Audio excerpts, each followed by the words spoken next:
welcome back everyone to Who Would Win, the week of Who Would Win. Today's Halloween, I guess it's horror themed, so it's Halloween. Who Would Win comes to us from Sashin B, who asked the question, who would win in a fight? The tall man versus Trevor Henderson's cartoon cat. Tall man from Phantasms and Trevor Henderson, Trevor Henderson falls into the realm of something similar to like creepypasta. It's a fan-made kind of world. I believe Trevor Henderson, though, is like the reason it's called Trevor Henderson is because he's the architect of the world, kind of making it up as he went along a little bit. And Cartoon Cat is, in essence, kind of their Slender Man. A little bit. He's like among the more famous, although Siren Head's also from there. I've done Siren Head a couple times. And yeah, it's kind of a weird fight. Both are described as, or both are not human. The tall man, despite looking human, is not human. He is very much like there's no clear explanation on what he is apart from like an extra dimensional individual of some kind. His hope is to become basically the Lord of the Dead. So he collects the dead, mutilates them, turns them into little golems to work for him, and keeps doing it over and over again. He is dangerous, though. He's described as being nigh omnipotent and nigh invulnerable. I don't know about the omniscience part. Maybe like in his own dimension he is. He is, though, a master of like science and magic, capable of converting people into these little golem creature things, as well as think words here, as well as converting those spears you see that have like weapons on, house the brains of dead victims. He's physically much stronger than a normal man, capable of lifting a grown man up with one arm. He's very intelligent, but he's also, very dangerous and cruel. Now again, he's also doesn't have a lot of weaknesses, but is said to be weak to cold weather for some reason or another. Now, what his full capabilities are, I have never. Let's see. How powerful is the tall man from Phantasms?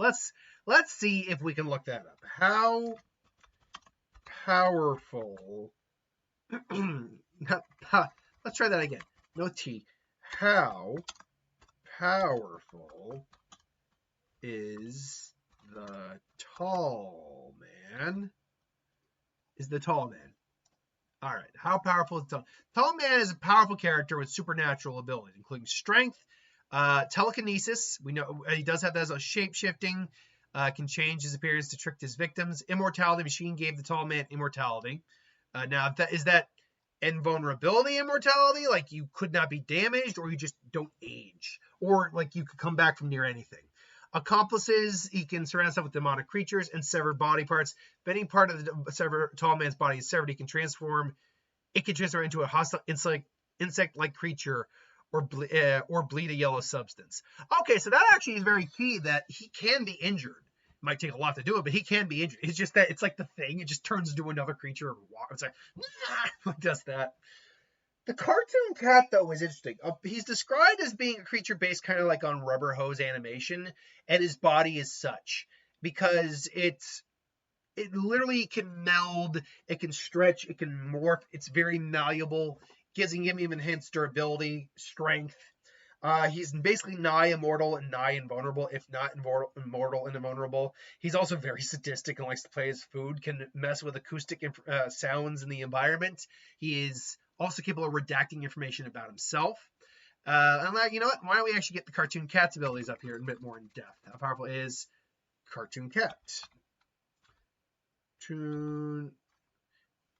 How powerful is Cartoon Cat? Let's see here. Science manipulation, capable of manipulating himself, shape-shifting, and turn into almost anything. Intelligence, extremely intelligent. And cruelty. That's not a power. Why would someone put that in there? That's not a power. He is cited as being possible. He can possibly destroy the world in some way. Is cited to be the strongest, most dangerous entity in the entire verse. Thus making him superior to other patron saints or creatures in the verse. These monsters can make infinite spaces and put people in infinite loops. So if he's stated to be the strongest in this verse, that means he's probably, and it's stated he might be an extraterrestrial or multidimensional being. So both these guys are not human. Both these guys have a weird array of abilities. The question simply is, who will win in a fight?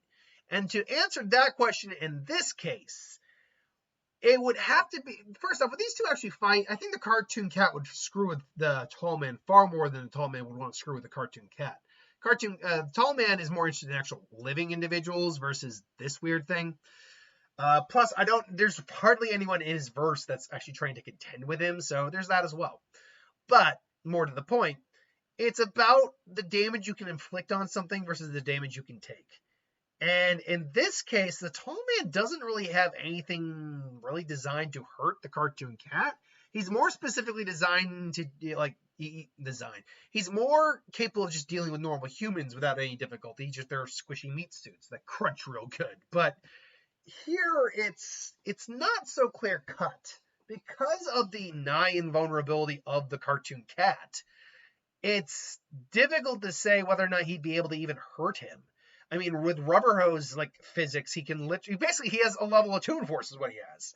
And with that, any damage he takes, he could just kind of, it's like, just slice. Oh no!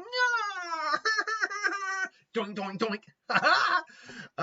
It could kind of just brush that all off. Add on to the fact that physically speaking, he would at minimum be comparable to the tall man, at least, if not stronger. It means he can overpower the tall man, who we know, while probably ageless in terms of immortality, is not invulnerable because he can have his limbs severed. I think it would be a very annoying fight for the tall man that he would ultimately end up losing. He's not really a character designed to take on characters like this. At least as far as I can tell, there's no characters in his universe that are like that, but maybe I'm wrong. I don't follow the Phantasm films very much. But if I were to put my hat in the ring here, I would say that hat goes on the cat, who is a cartoon. But anyway, that's just my thoughts. What do you? Sorry, I was wondering where that sound was coming from. I have a noise machine I used to go to bed with, and it was just kind of going like click click. But anyway, I digress. I go cartoon cat. What do you do? What do you got and why? Let me know in the comments below. Again, for people who know these characters better than I do, these are two characters I have a working knowledge of, not an encyclopedic knowledge of. So there's very few characters I ever introduced on this series that I do have an encyclopedic knowledge of. So ultimately, what would you think? Let me know in the comments below. But until then, thanks for watching. I hope you enjoyed. Like, comment, share, subscribe. I'll see you later.